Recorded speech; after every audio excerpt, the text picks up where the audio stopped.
Right after we put our drumsticks together for Lou Ann Kahn, everybody. Woo! Hello. Mark, you are the best staller ever. Good morning, everyone.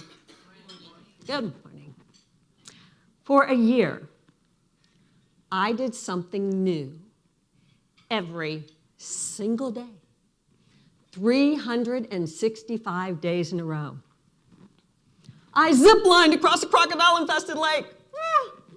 I spent a day in a wheelchair, eye-opening. I played with all the toys in the toy store. I almost got kicked out. I did things I never imagined I would do. And life opened up in amazing ways. And today, I am here to dare you. I'm here to dare you to go on your own unique journey, to stop listening to your no voice and say yes, do the new. Because how can we lead? How can we inspire? How can we motivate or sell if we aren't daring ourselves, right? So perhaps you're wondering why someone like me would ever do anything like this. I was stuck. You ever been stuck?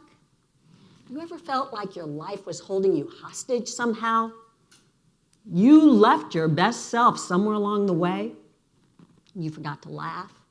Or maybe you just decided you didn't want to change. I don't care how successful you are. Anyone can get stuck. That kind of stuck can happen to anyone, and it happened to me. But from the outside, my life at age 53 looked pretty good. I was an 8-time Emmy Award-winning investigative reporter, a mother, a wife, a survivor. At age 35, I had survived an aggressive breast cancer. At age 45, I survived kidney cancer. Before all of that, I had my large intestine removed for ulcerative colitis. I am an empty shell of a woman, ladies and gentlemen. Who knew you could survive without all those body parts, right? I should have been doing the happy dance every day just to be alive in 2009. I'm ashamed to admit I wasn't. You see, things had changed. 2009, everything changed, right? The economy tanked. People lost their jobs. My friends lost their jobs. I got to keep my job as a reporter, but it changed. Technology changed. I was being asked to change. I don't want to change. I don't want to tweet. I don't want to Facebook. I don't want to shoot. I don't want to edit. I know what I'm doing. I'm an 8-time Emmy Award-winning investigative reporter. What do I need to do with all these new tools? I dug my heels in, stubbornly. Month after month went by, all this change is going on. I'm not changing. I'm not budging. I feel old, out of step, isolated, angry. And the low point came when my daughter came home for the holidays at the end of 2009. That's her Alexa, my only. She flies in from LA for the holidays in Philadelphia, and she looks at me. She goes, "Mom, what the heck is wrong with you? You gotta fix this. This is not good for your head or your health." You know what? I know what you need. What? You need a blog. A blog. I don't even think I know what a blog is. You need to do something new every day, and you need to blog about it. That's crazy. I've got a lot of things to do. I don't have time to blog. But she bugged me, and she bugged me. This is her bugging me. She wouldn't leave me alone. She said, "Can you just make a simple list of everything you've never done?" She wouldn't leave me alone. Sure, I'll make the list. And that is how this list and the Year of First was born. Now, if you look at the top of the list, you see where my head was at. Eat dessert all day. Doesn't that sound fantastic? I can assure you, if you try it by 3 in the afternoon, it is horrible. Do not recommend it. But I highly recommend making this list, especially if you feel stuck. This is a powerful first step, a reminder of all the things you've yet to do. Now, this list was made days before New Year's Day. Mom, you know what they do in Atlantic City, New Year's Day, at the shore, every year?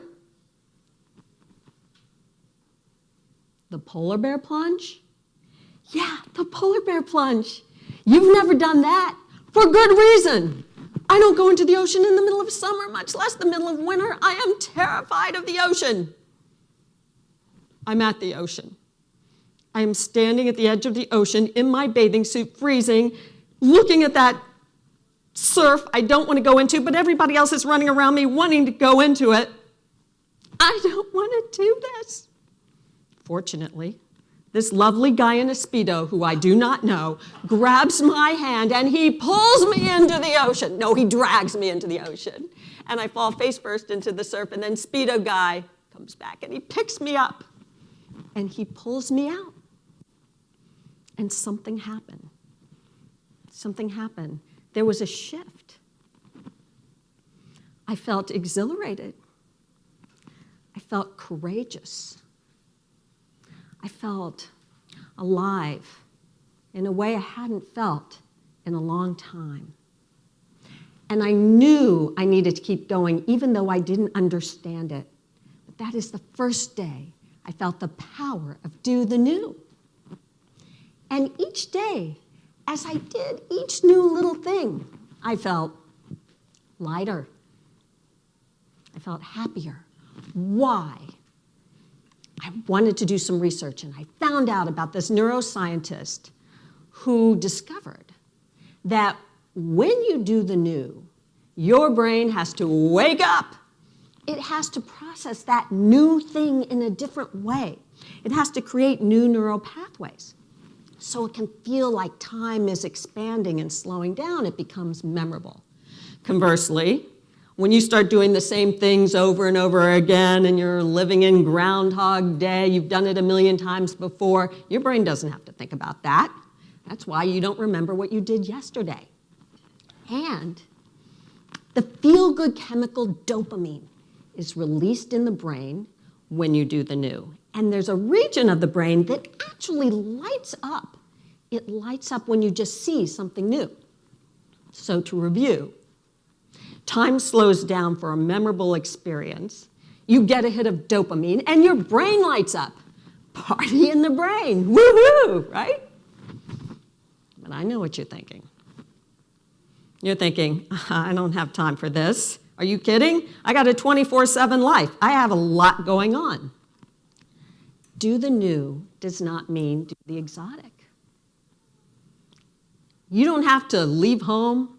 You don't have to quit your job. You don't have to go meditate on your navel in Bali to do the new. Most of the things I did were really simple, and each thing just gave me an oomph to the day. One day I planted my first herb garden. One day I walked my dog around the block, backward. Very confusing to my dog and the neighbors. One day, I ate a scorpion in a lollipop. Yeah. Oh, I want the whole thing. You got the whole thing. How's it taste? Like the banana sucker, I can't taste it. Is it? Oh yeah. Oh yeah, I never have to do that one again.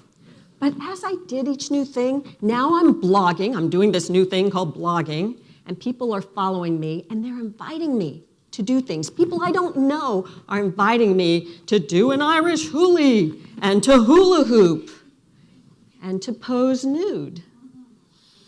I said no to that one. But I learned to resist my no voice for the rewards of yes. There are rewards to saying yes. And with your help, I'd like to demonstrate. Will you help me? I'd like you to turn to a person next to you, one person. If you're three, that's okay. Patrick, I'll do it with you. Is that okay? All right. I want you to put your hands up here. Look at the other person. Now I want you to make the craziest face possible. Woo! Make some noise. Woo! All right, Patrick, good job. Okay, look. I know some of you resisted. You had to resist. You're like, nah, I don't want to do this. But you did. You resisted your voice. You said yes. And you experienced what? What'd you experience? Laughter. Smile. You just experienced do the new. And when you do the new, you get a different perspective on fear. It's true. Studies show it's true. I realized after I did that crazy polar bear plunge, well, I could certainly go to the movies by myself. I could learn to tweet. I could learn to Facebook. I could go back to school. I could teach school. I could even write a book. At the end of the year, I was asked to turn that blog into a book called I Dare Me. It was translated into Chinese. I ended up on the Today Show with Hoda and Kathy Lee. They laughed, they had a great time, and they weren't even drinking wine. But today, I hear from people all over the country and all over the world. That's why I know this can work for anyone.